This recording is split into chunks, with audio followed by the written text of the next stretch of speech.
All right. Hello, everyone, and welcome to this month's Coffee Chat. I'm your host, Justin, otherwise known as SGP. I am the organizer of the Monero Community Work Group. It's a volunteer work group of people who want to come together and just make Monero great again, apparently. So with us, we have a large number of other participants. We also have some special guests for us to introduce later, but let's just go down the list. Everyone can introduce themselves so people are familiar. Of course, we're live streaming directly on YouTube. So if you would like to leave a question for us to answer, we'll do our best to answer questions that you have. This is supposed to be a pretty casual and very interactive conversation. So we're happy to answer questions if you have them.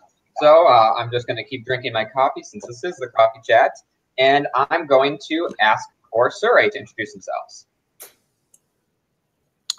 Hi, everybody. I am Surrey Noether. I am a PhD researcher at Monero Research Lab. Right now, I am working on multi-signatures and hanging out.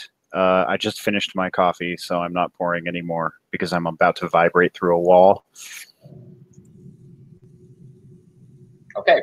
Welcome, Surrey. We always have you on, so it's great. Next, Knife of Pi. Hello, guys. I'm Knife of Pi. I develop for Cake Wallet, which is an iOS Monero wallet. And I'm sorry, folks, I don't have coffee today, and I don't have my camera on, but I do have a bottle of ice water, which I think is good enough for the Coffee Chat. Yeah, all drinks are welcome here at the Coffee Chat, despite its misleading name. All right, Diego. Hey, everybody. My name is Diego. You guys know me as Robard, if you know me.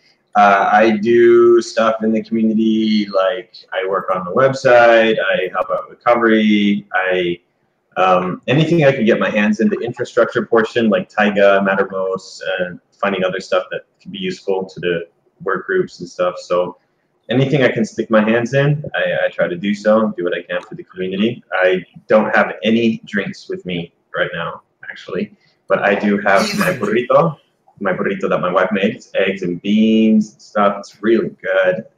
So that'll have to suffice. Yep, that sounds good to me, especially if it's around lunchtime, which I know it is for me. All right, so crypto changement. Let's see if you have your audio working. Would you like to try to introduce yourself to everyone here? Yep, yeah. So I go by Crypto Changements in the community, and I've been working for quite a while now on the Monero integrations project. I also work a bit with the GUI wallet, and yeah, that's mostly what I do. I don't have coffee, but I probably should have, because I told you that I do since I don't have my camera on, and nobody would know. Okay, thank you, Crypto Changements. It's always great to have you on here. Do you actually prefer Crypto Changement or Crypto Changements? Just curious. Either or. On IRC, it cuts off the S, so. Got you. All right, and then last but certainly not least, we have Ed. Would you like to introduce yourself, Ed, speak a little bit about your background too for everyone here? Yeah, my name is Ed Moncada. I am a co-founder and CEO of Blockfolio.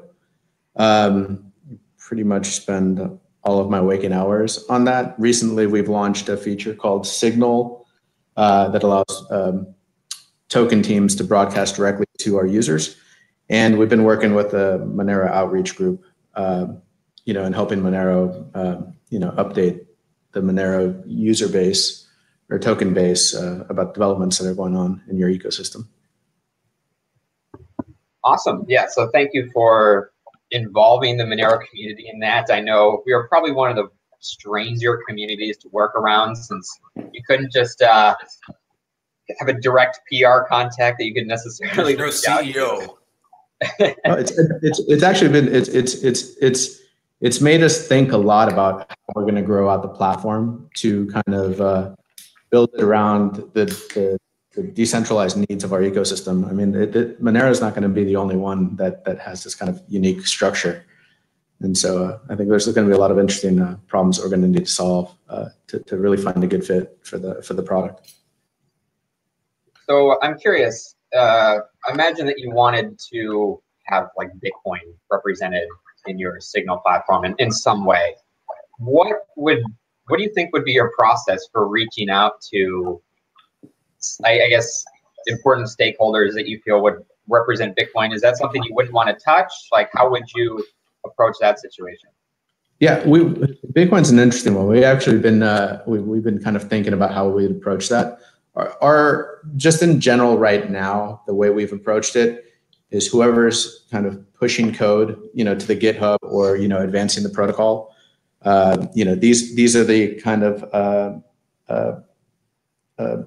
participants that we usually go out for, and I guess we talk to them, and they kind of authorize other team members to do broadcasting on behalf of the protocol. And so with Bitcoin, we've been considering reaching out to Blockstream, maybe having them kind of help us get a better idea of what the best way it would be to approach Bitcoin Signal updates. But yeah, we still haven't really, just to be totally transparent, we still haven't figured out how we want to approach Bitcoin. Monero was an interesting one too, because usually what we do is we'll have a video call and kind of make sure that verify the whoever it is that's broadcasting on the other side is part of the team. But what's interesting about Monero is that XMR Halion wanted to stay completely anonymous. So we had to kind of work around that and kind of figure out a system. Ended up reaching out to Fluffy Pony, to get his blessing. Let us know that XMR is the right guy to XMR Halion's the right guy to be talking to about the updates. It was actually if I could pop in on here, it was actually a kind of a spectacle within our community as well. And I think this just kind of highlights how we try to do things decentralized as much as possible. We don't always succeed, but we try, because the idea that one person or a few people, be it Fluffy Pony or even the core team, centralization around them is not ultimately what we want long term. It may be necessary for now to keep the project moving or for various reasons, but ultimately what we want is just really as complete decentralization as possible. And so usually, we've got many contributors that are under pseudonyms. We don't know who they really are. And people like Monero Moo, and they do great work, but they've built a reputation around that pseudonym type thing. And so even within our community, XMR Halen was quite new. I don't think he had. Yeah, he just like popped out. He's like, oh, so here's what I want to do. And I want to create a PR work group. And then everybody said, oh, we got to call it outreach because PR is too corporate. What's interesting about this is that the way that we envision Signal working is we don't necessarily want one individual that's broadcasting updates that are going on in protocols. What I personally would love to see is, I don't want to see standard PR hype for these protocols. I don't really believe that's the best way to grow their communities or the healthiest way.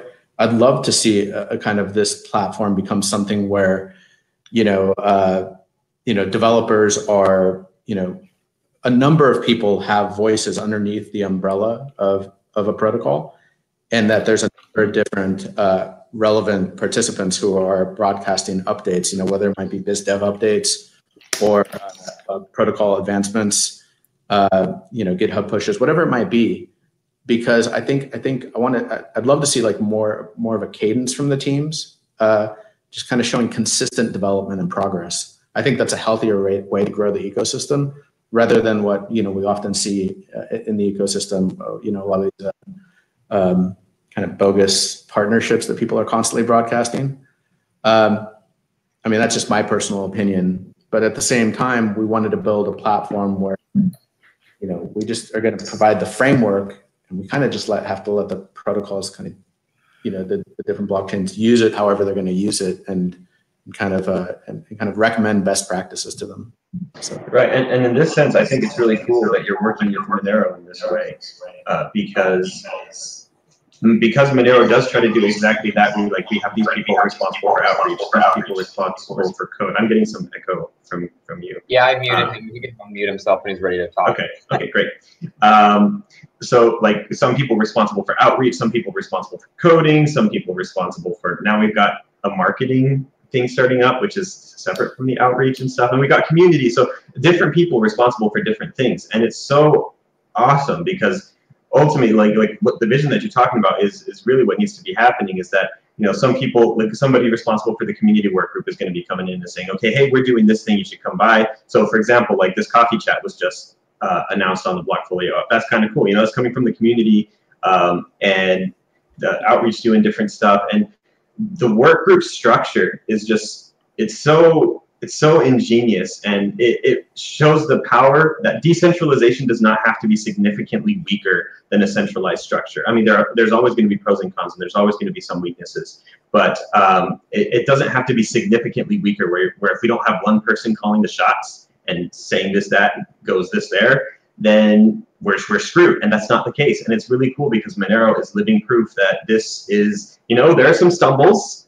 We mess up sometimes, and sometimes communication isn't always as good as it could be, but we're chugging along, and we're not completely screwed yet.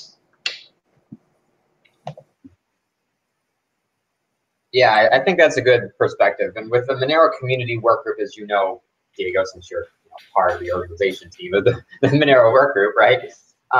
We, as the community work group, our primary goal has sort of evolved, but it's really been clear that it's clear that it's become a sort of role where we make sure that the community is decentralized, yet within this decentralization, we can still organize into individual work groups in order to still get things done. So we have, for example, localizations that need to get done for the GUI wallet and pretty much anything else, including the website and anything that needs translations. And so it's convenient to be able to have someone that helps organize that initiative.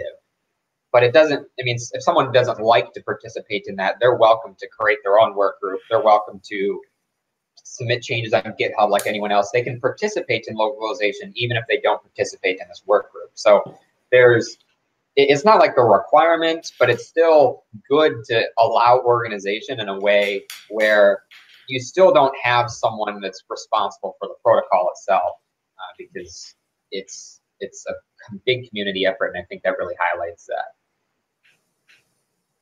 Okay, any other thoughts before we kind of get in a little bit more with some of the other Monero news going on? Well, going back to the whole decision-making and decentralized creation process, it goes down to like the roots of how democracy and society is supposed to work, that everybody should be able to contribute, and that, you know, no one person a priori should be like valued over other people. The value of their work should be based on their merit. And I think that, you know, having that spirit both in Monero and in the broader Bitcoin economy is like, you know, I think it brings a lot of us into the space. But yeah, I didn't really have anything to say. I should have just let you go. Awesome. So I think we're going to switch to Monero Research Lab updates. And I'm going to open with something that Sarang sent me. And then we can hand it over to Brandon, of course, where he can obviously talk more about what's going on in the Monero Research Lab space, since he's directly involved in it.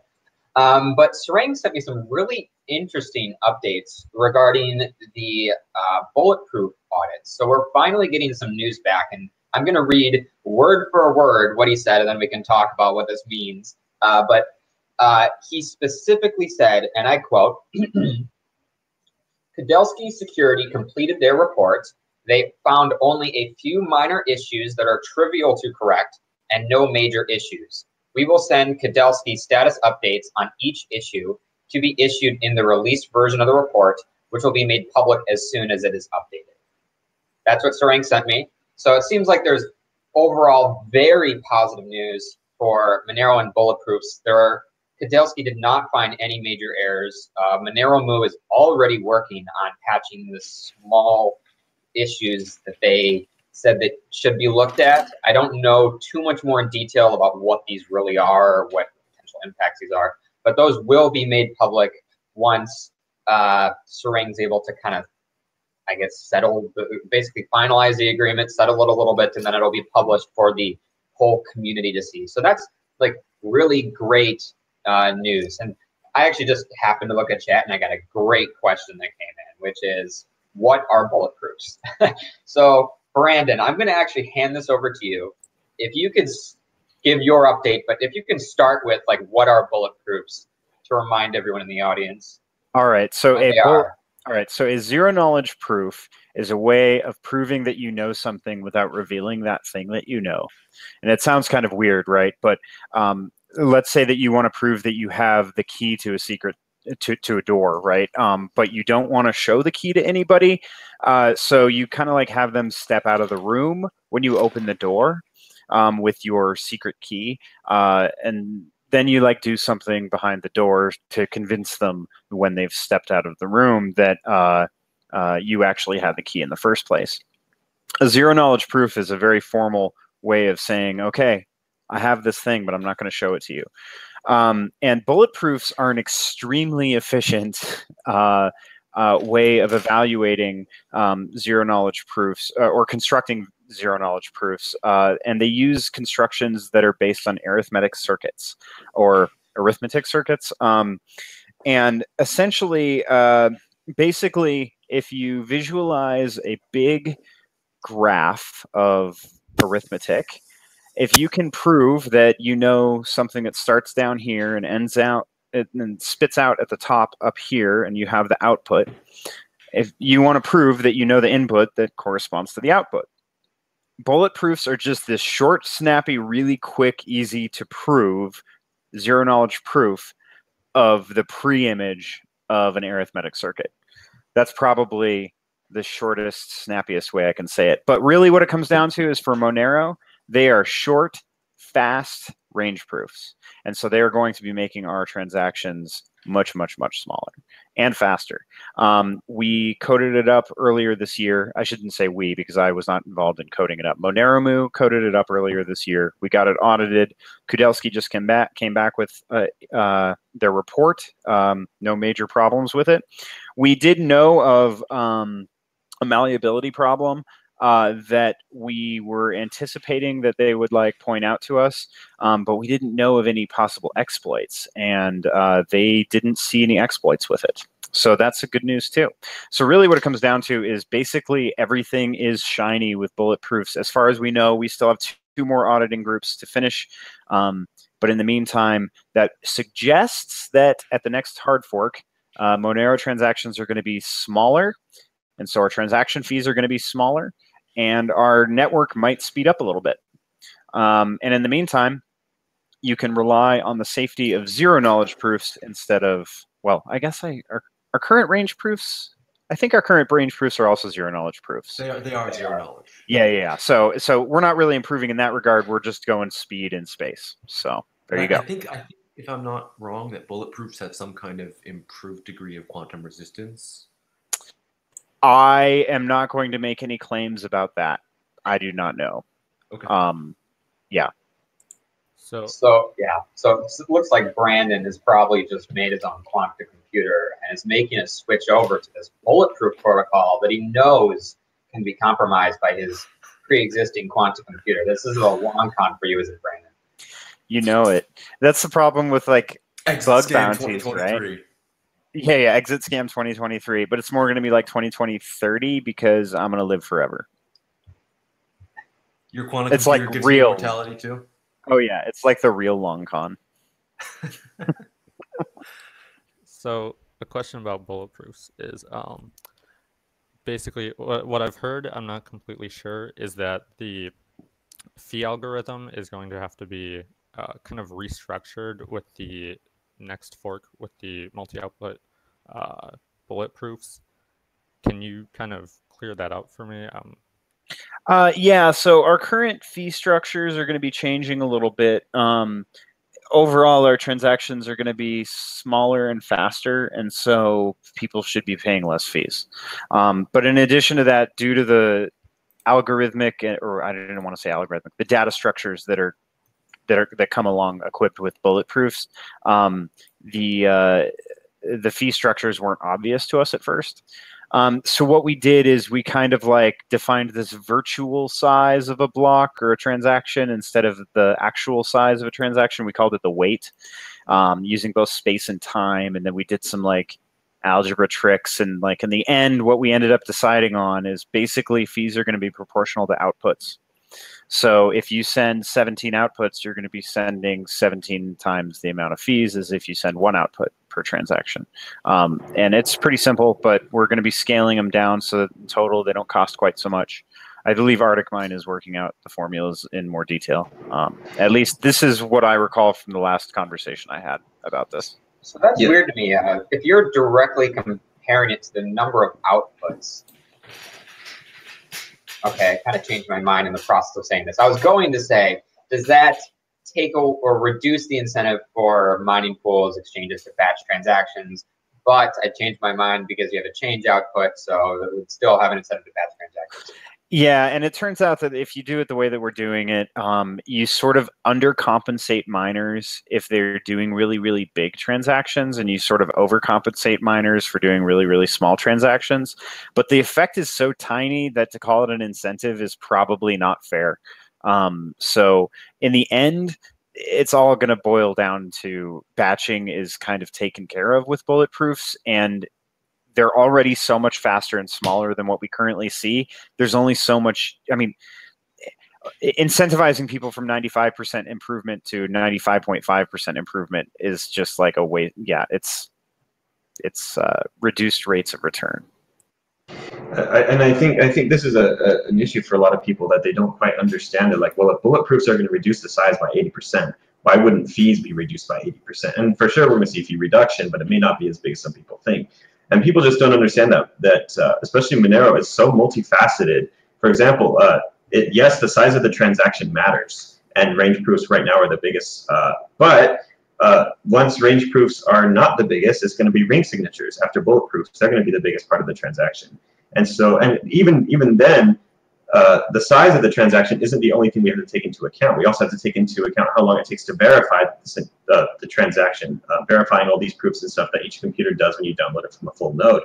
So just because, like, if we set the fee structure, we have to set it from the most expensive part of the transaction, whether that's verification or size. So right now, verification's down here, size is up here, so we have to set fees up here. And then with Bulletproofs, it's going to go down, but verification, I mean, it's going to improve some from what I understand, but it's still going to be higher. So we can't adjust the fee all the way down here. We have to meet the verification time now in terms of fees, because now that's the most expensive part of the transaction. So it's not just one thing. It's not just one facet of any given transaction that determines the fees. There's so much of the stuff working together, and all of this stuff has to be considered, because otherwise, you just find, I mean, I wouldn't call them exploits, but you'd find ways that people can kind of take advantage of the protocol. That's 100%. This is all 100% correct. What Diego just said about space and time is how we kind of like defined a virtual block or virtual size, right? And so you have to take both of them into account in order to fairly compensate people. Sorry to interrupt, Diego. That's all for me. Yeah, so I have a quick question. This is actually not a very quick question, so I apologize. So we're reducing the block size, or we're reducing the transaction sizes, and the verification time is also decreasing more than was originally anticipated. So it's all very good news in general with Bulletproofs. And I know that there's an opportunity, whether the community decides to take it or not, to increase ring sizes to increase privacy as a result. And how much should it be increased? I assume that no one wants to fill all of the savings with additional ring sizes. But like, if the community wanted to do something relatively crazy, let's say, bump the ring size to 50, say, a large number for every transaction. According to the data I have, and it's probably not as thorough as what other researchers in MRL have, it should still be smaller than transactions are right now, and the verification time should, I'm getting it's about a 60% verification. No, okay, never mind. Verification time increases a lot. So I don't Yeah, know what the with a ring efficiency is. size 50, that would be a long verification time. The numbers that I was expecting, we might be able to get up to like ring size 16 or 17 or something like that right now. But the important thing, one important thing, is that that breaks the ring size barrier for sublinear ring signatures for roughing. And this is Tim Ruffing's sublinear scheme based on Boodle's signatures from earlier last year. He also has come up with a new one that is even faster and smaller. So the fact that these bulletproofs are now live makes it so that it is a reasonable decision now to switch over to these sublinear ring signatures. Unfortunately, key structures have to change. It's a big change. And so we're starting to look into that. We're starting to feel out how that would go, but it's an exciting time to be breaking through ring size 12. That was the point at which I was getting. Would these sublinear ring signatures require an audit as well? Once they're done, absolutely. Yeah, every time you code up your own crypto scheme, you're going to want to get that code checked by somebody. For sure. What I hate about the auditing thing is that it's this big financial burden on the community, on our community, and then other coins then go like just fork our code. But like that's kind of like the whole decentralized spirit in a certain sense. And like I'm happy that Monero is putting out code that is vetted, because if we are doing roll your own crypto thing and doing our bulletproofs and with our curve 25519 and like we're not checking it out appropriately, we're not doing our due diligence, we're putting people's safety at risk. I don't like the idea of switching over to sublinear ring signatures and then trying to scrape together another $50,000 or $100,000 for a couple of audit teams. But if that's what it's going to take to make sure that Monero has improved privacy so that our users like can confidently, let me say, it's not just like size and space improvements. The new roughing scheme, the new sublinear scheme, has improved privacy claims in addition. So there's an argument there that we're kind of like obligated to switch up, even if it's. So I haven't heard the argument for the increased privacy claims. Could you cover the basics of what these are? So they formally were able to. I'm pretty sure I can talk about this. I was told to not share the paper. I was not told to not talk about this. So they were able to formally define what a ring confidential transaction is as a cryptographic primitive. And when they did this, they formally defined several security properties of these primitives, like spender ambiguity and stuff like that. And for example, our current Monero one-time keys do not satisfy, I think, a receiver anonymity description that they have in a very strict way. Whereas, like, if you relax the description a little bit, then we satisfy their receiver anonymity security property. But so the point is that they have these extra security models that are now provable, and if we're going to be building a ring confidential transaction based currency around them, we should be having provable security. And so even if we already think Monero is tight, and personally I think that Monero is tight and safe, if we can't prove it, then we should move to a provable system.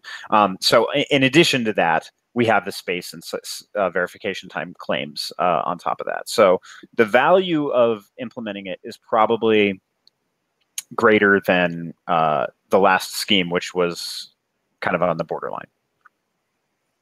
Awesome. So thank you for like all that perspective. I know there's a lot of discussions, especially, and they always come back to these stupid ring signatures, but it's nice to have a discussion more about the stealth address side, how yes, we make the claims that you don't know what the recipient is, but it definitely would be nice to move to a provable system where you can prove explicitly that they don't have access to this information. So that's something I was not aware of in this this roughing aspect you explained. So it's good that the community is sort of aware of that, because yeah, I think that's a new perspective, at least to most people. Yeah, I've also been really trying to not blab my mouth about it too much until I really understand the depth of this paper.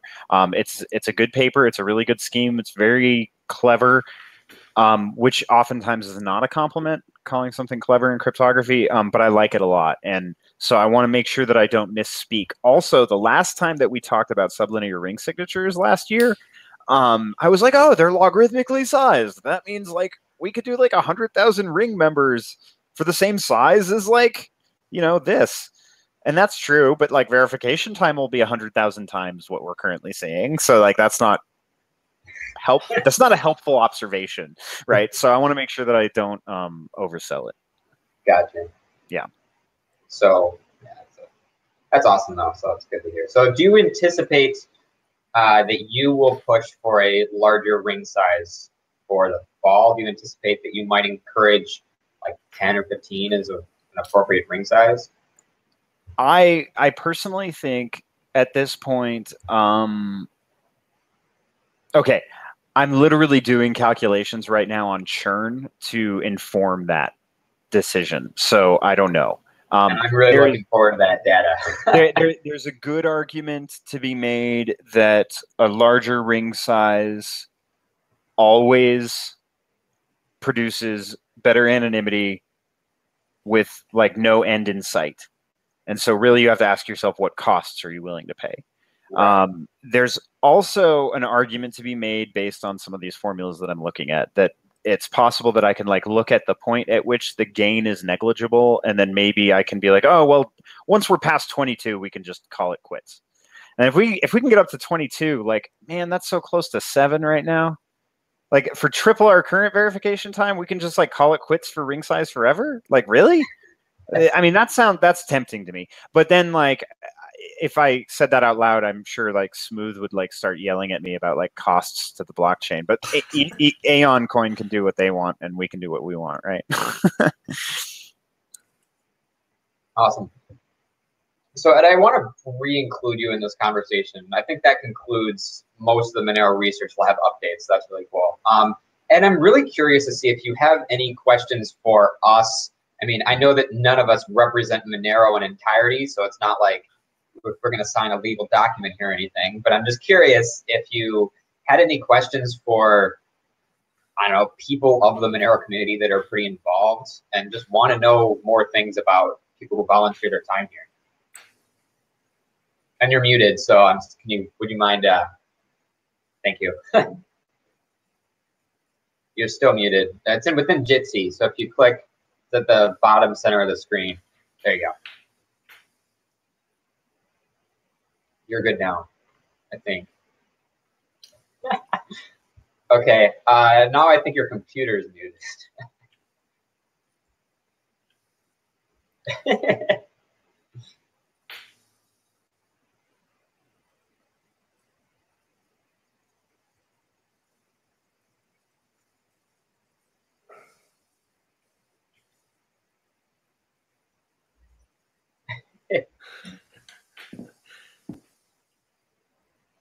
We always have trouble here. This disorganization and issues with everything is just what makes Monero what it is. So just own it, I guess. Yeah, maybe try restarting the program or something. Yeah. But. I mean, feel free to. Let's go. Oh, yeah, looks like he's trying to restart it. So. Once he can jump back in and interrupt us at any time. Is there any other conversations that people need to have? I have one big one that I'd like to save for maybe a little later. So sure, I have a little one. I don't know if people have been. I don't normally keep a whole lot of tabs on the rest of the cryptocurrency space. I like Monero; it's pretty chill, and I have a life. You know what I'm saying? But one thing that did catch my attention because it was going all over the place was. The nano cryptocurrency was giving a lot of money to the Venezuelan people. And the fact that it's a feeless currency, and whatever you think of nano, I honestly don't care. The fact that it's a feeless currency is making a big deal for the Venezuelan people because the minimum wage there is a few dollars per month.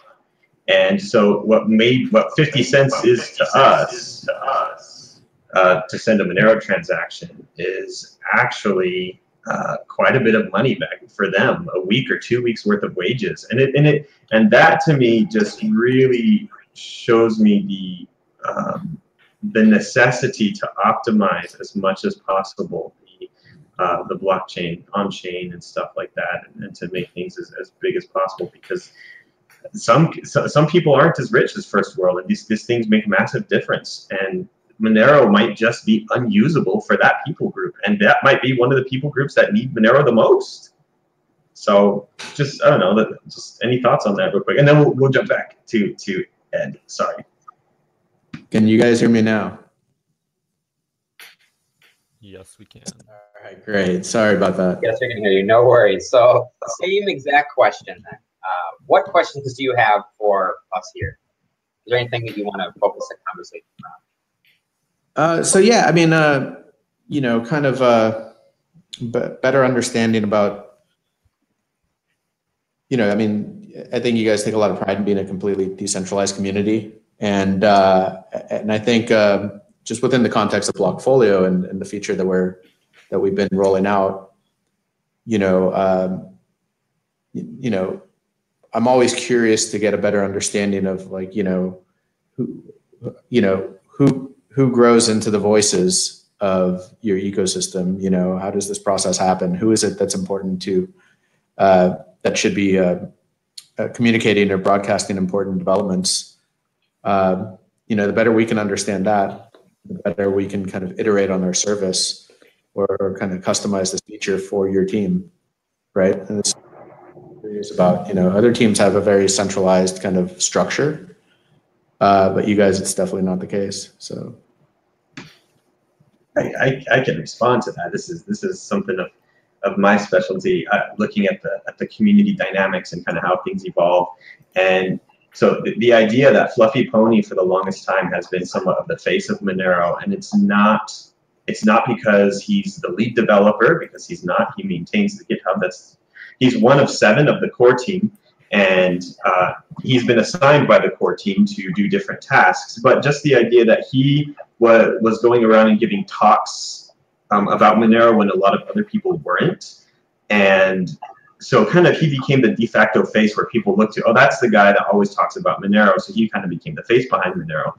And as a result of that, a lot of kind of, it's not rumor, it's just misinformation of, like, he leads Monero, he's the boss, you know, if I need something, talk to Fluffy Pony. And this is really not the case. And actually it's been a struggle for the community, because for the past few months, he's been trying to pull back on purpose to try to distance himself from that. But people just assume that work cannot get done unless Fluffy Pony is consulted. And so for the past few months, you know, it's been a struggle to kind of, not the normal contributors, the normal contributors know this already, but to kind of kick people into gear, like, well, we don't need to talk to him. Just do what you do, you know. And so letting leaders form naturally within the Monero community, and this might be, what I'm about to say is, it might be controversial to some. It's like, well, we don't need leaders, you know, decentralization doesn't need leaders.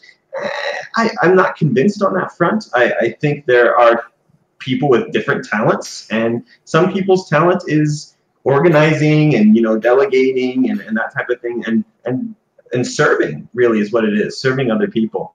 And those people make great leaders and great to lead the charge. And honestly, it's an idealist viewpoint to say we don't need leaders, but sometimes there's just somebody who gets stuff done.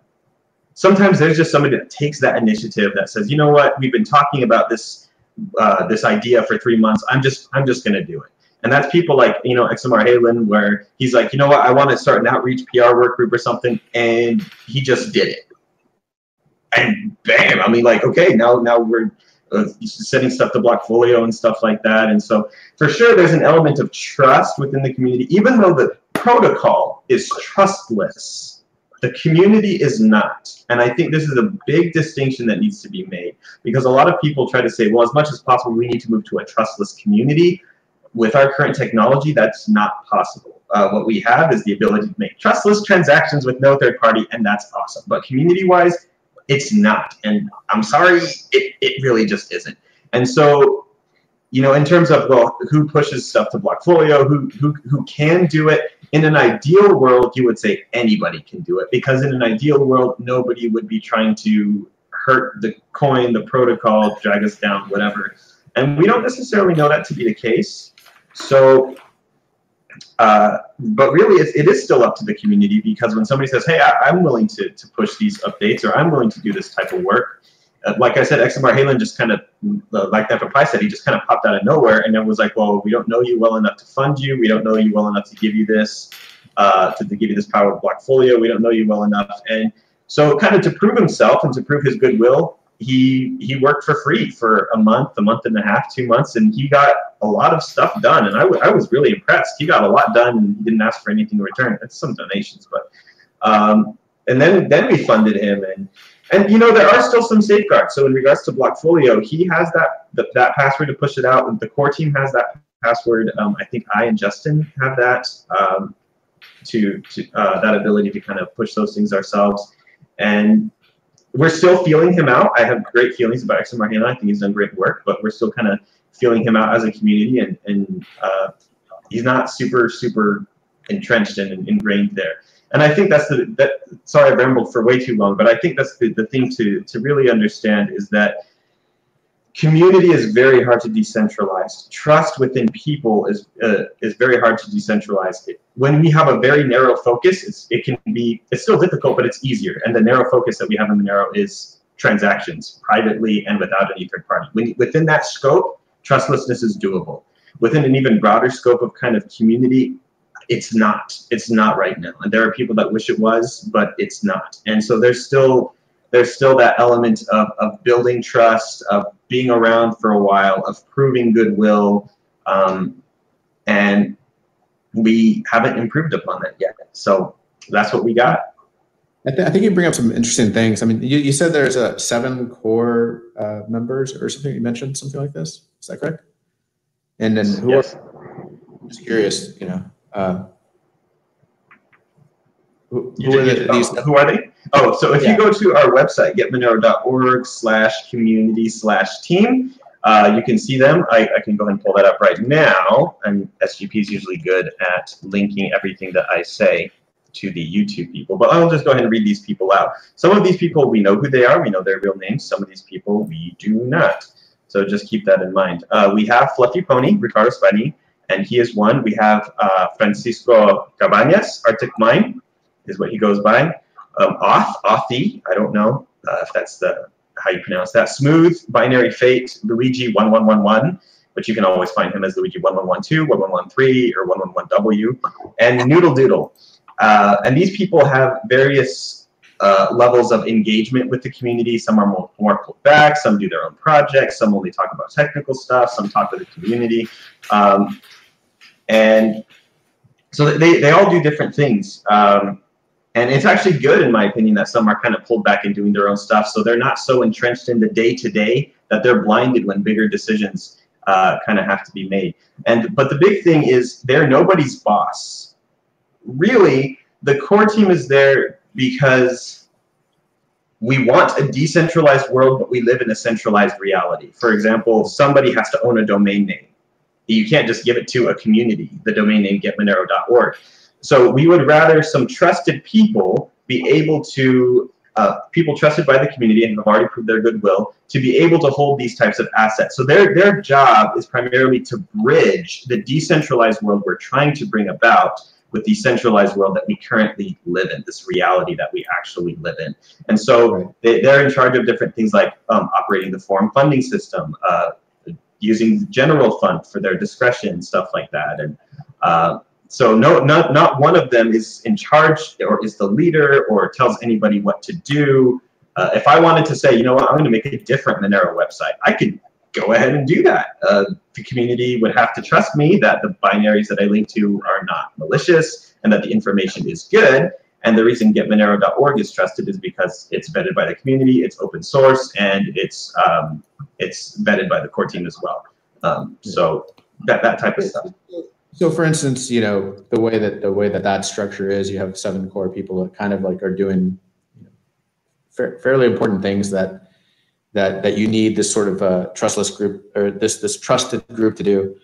And you know, we're still we're building this communication platform from the ground up for this ecosystem, right? And so kind of hearing that, my feeling would be like, well, maybe we should have those 7 people vote on who actually gets the voice, you know, or what, you know, or approve. It's like a board that approves, you know, anybody can apply to have a broadcasting voice for Monero under Signal. You would still have this trusted group that would kind of, you know, agree. Yeah, almost verifying if somebody's going to be malicious or not, and that they've kind of earned their spot to have that voice, right? And I think each protocol, like as these protocols kind of like evolve or develop and the ecosystem grows, I don't think this is going to be the only time we would kind of like consider something like this. But I mean, I think this is pretty interesting how you guys have this. You know, I personally don't like Blockfolio being in the spot where it chooses who the gatekeepers are, right? I would rather the protocols and then the communities decide who they are. I think that's a better approach, right? It just happens to be like you're saying in the beginning, in the first version in our MVP, this is going to be how we have to do it in order to kind of deliver a usable product. But you know, I think where we want to go with Signal, I think is more along the lines of like actually doing something that is going to be a product that delivers on the future that we all see, you know, kind of growing. Yeah, I think that even decentralized communities have some way of self-organizing, whether there's some formal process or not. So if you especially have small projects, if you're Blockfolio and you're reaching out to smaller projects, it's probably pretty clear that even though they want to be as decentralized as possible, they likely still have, especially people in that sort of core team-like capacity that have a significant amount of voice, and the people involved in that community likely are comfortable deferring to their opinion for the majority of matters that they would have. If you have larger communities, like perhaps Monero size or larger, typically those, if they truly have decentralization as a key priority for them, they're not organized with a side company on the side you can speak with directly. Generally, the community will have some other way of just organizing. In Monero's case, it's the work groups. So it definitely takes more work to sort of find these people in the first place. And that's something that as our community work group are trying to make it easier for people to contact the relevant sort of people a little bit easier. But even decentralized communities typically will essentially make their own, and hierarchy is the wrong word because there's not one person that necessarily has the final decision on anything, but they'll make these hierarchies of organization where someone will take on some certain responsibilities. Especially for open source projects, you are heavily reliant on people who volunteer their time and who just take their initiative to do things. So the best way for you to find people to speak with that the community likely feel the most comfortable with, look for the people that have consistently stepped up to take the initiative to do something and have continued like working on what they said they would do. And I know that it's pretty vague, unfortunately.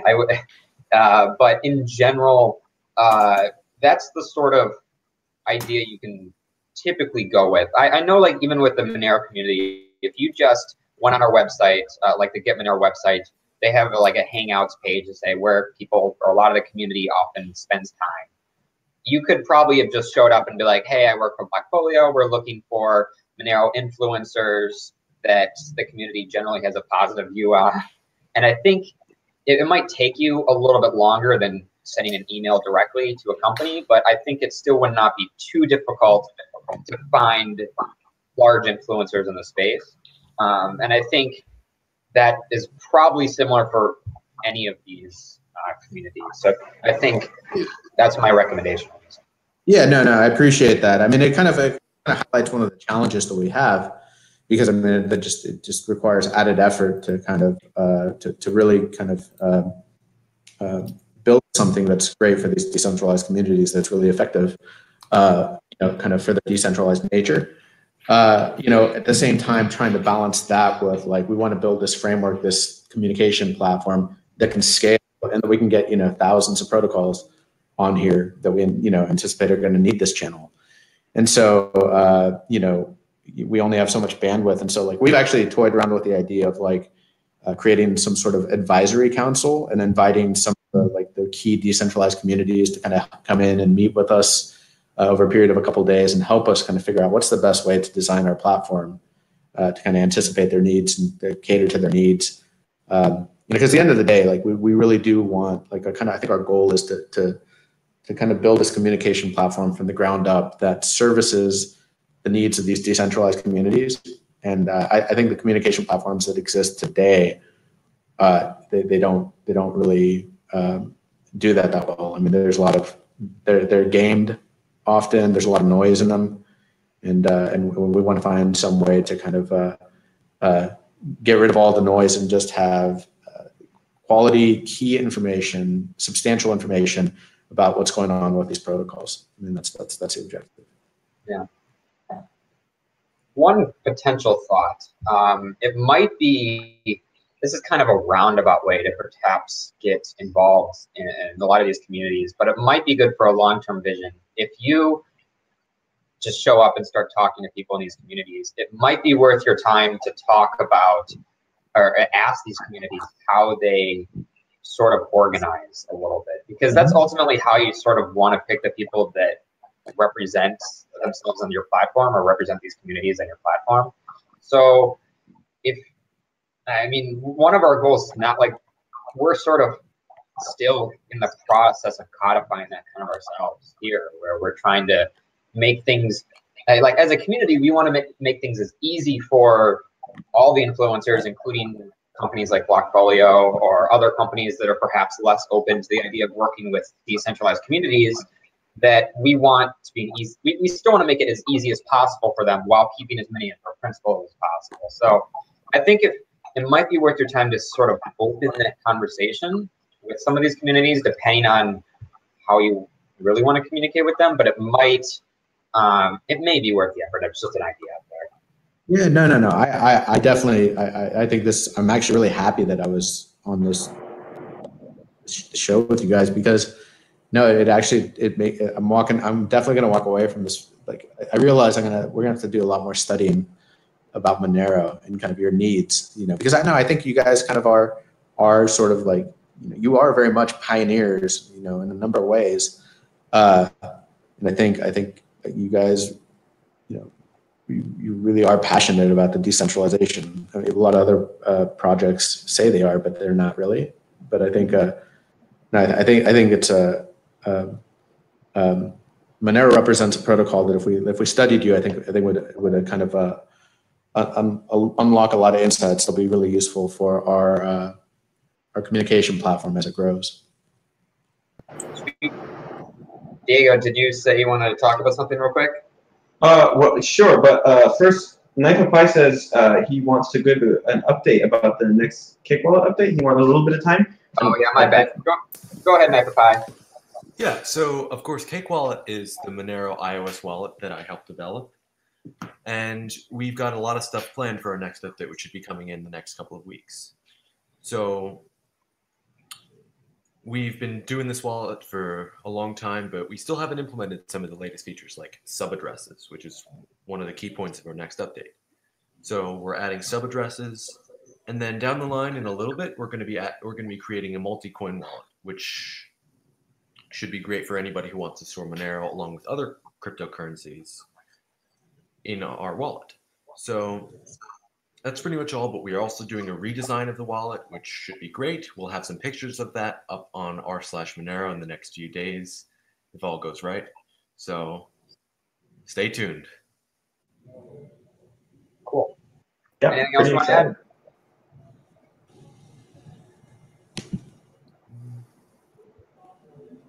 No? Okay. No. Diego, I guess it's your turn if you want to throw in something else there. Sure. My turn is an oxymoron, because it always seems like it's my turn. But I just wanted to talk about a couple of the questions that I know we're really running short on time here, but there were a couple of questions asked by Neon456789 in the chat. And he just wanted, and so maybe we won't have time to go super in depth into this type of stuff, but he wanted to know what does the Lightning Network look like for Monero? Will it be helpful? Will it be beneficial? Does anybody have any insights onto that? It's enlightening that Monero. Okay, I can take this, I guess. Unless Brandon wants to speak up, I can talk about this at a high level. I'm sorry, guys. My microphone has been cutting in and out, so I just heard if Brandon doesn't want to take this. Do you want us to talk about Monero and Lightning Network? Oh gosh, no, I do not want to talk about that. It'll happen. I mean, it'll happen, but that's not fitting in my brain today. No. Yeah. I believe I saw a paper about something called Bolt, which was a more anonymous version of Lightning Network that would have been compatible with Monero, but I don't really have a full understanding of it since I didn't have that much time to read it. And I think one of the most important things to remember about Lightning Network is because it's a second layer solution, it's only going to be as strong, as private, and as anonymous ultimately as its first layer. And I mean, that is a very loaded statement with many, many asterisks. But that's kind of what it boils down to, is that if your base layer is not fungible, then you're really going to run into unexpected problems with a Lightning Network down the line. They say, oh, well, this is going to add privacy. This is going to, like, for Bitcoin, this is going to add privacy for Bitcoin. This is going to add this type of, well, you're still settling on a main chain that is not fungible and on a main chain that is not private. So you can only do so much with a second layer solution. And let's say you go from here to here with Monero, you're already starting up here, and you can go just that much higher with something like Lightning Network. So it really helps Monero, in my opinion, a lot more than it would help Bitcoin.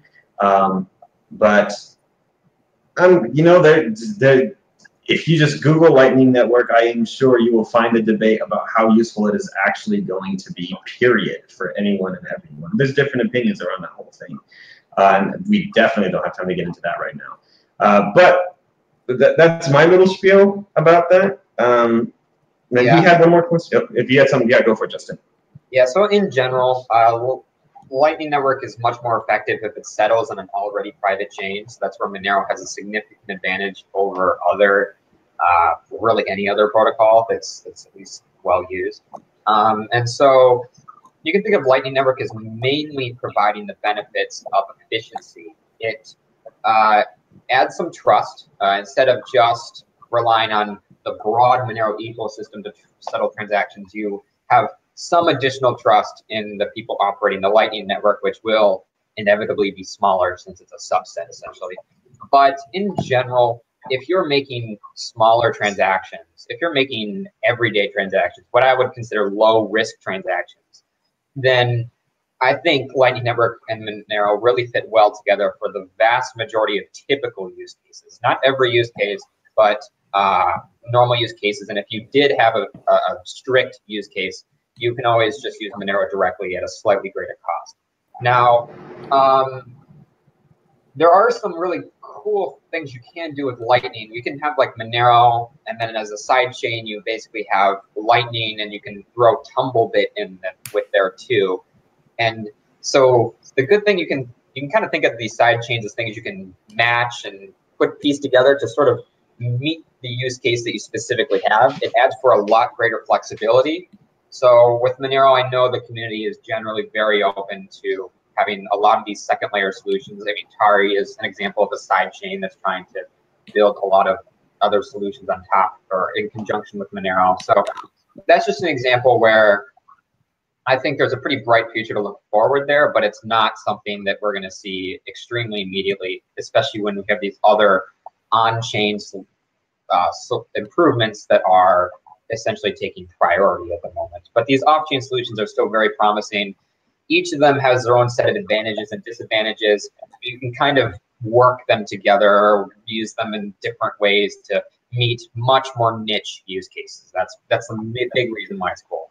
And for the sake of going over time, at risk of going over time, and I know we already are, so if anyone needs to leave, we can salute you off. But I have one more important news okay, Brandon, bye, Brandon. I have one more important news I think we want to talk about real quick. So Coinbase recently stated that they were exploring the option of adding support for basic attention token, stellar lumens, Zcash, and 0x. And we don't have time to talk about like all of these. You can have your opinion on what was included, what was excluded. Obviously, probably everyone here wishes Monero was included, at least in some part, in some way. But the really relevant one for us is mostly the Zcash potential inclusion.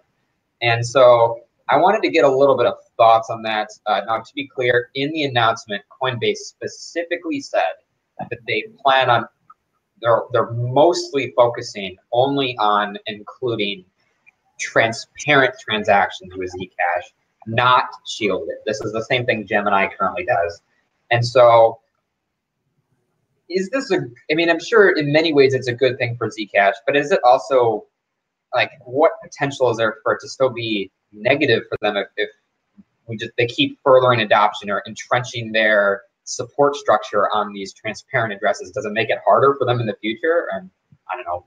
Is it good for Monero because it still helps the community? Is it good for privacy in general? What are the general thoughts here? This is detrimental to Zcash, in my opinion, because if you have the most user-friendly applications in the space, and make no mistake, user-friendliness, user experience is the thing that any of the regular people are using. They are not using the Monero GUI. They are not using any of this stuff. They are using things like Coinbase. They are using things that make it stupid, stupid simple for them to do anything. And very few people are using anything else. And very few people will ever use anything else. This is a massive point. And so if all of the current user-friendly implementations of Zcash only support transparent transactions, this is going to just further and further decrease the amount of shielded transactions that they're going to see used.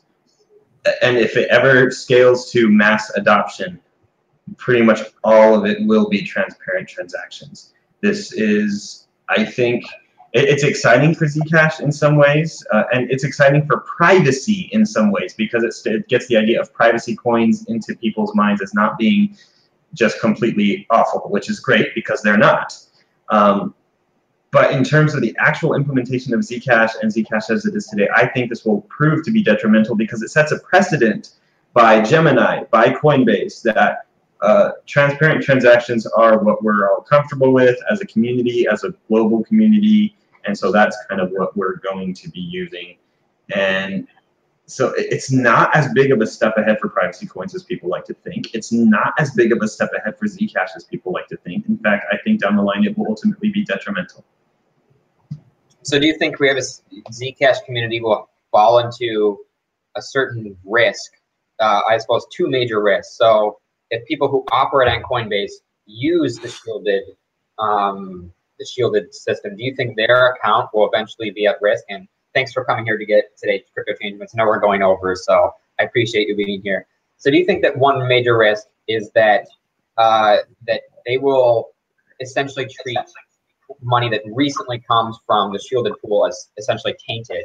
And do you think that ultimately Zcash has put itself at the wills of these large exchanges such as Gemini, such as Coinbase, to that these systems are large enough that there are a significant amount of this network's ecosystem that they essentially cannot move towards making better privacy improvements unless these exchanges either agree or are able to support them.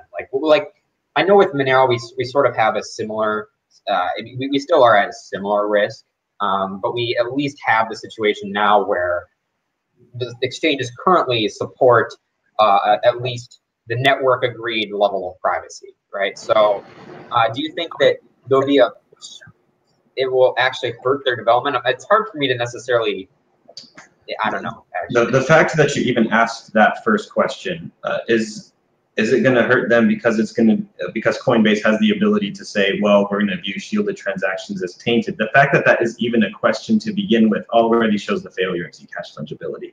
And I want to throw a disclaimer out there, maybe to the shock of some people. I really like Zcash and I support Zcash existing.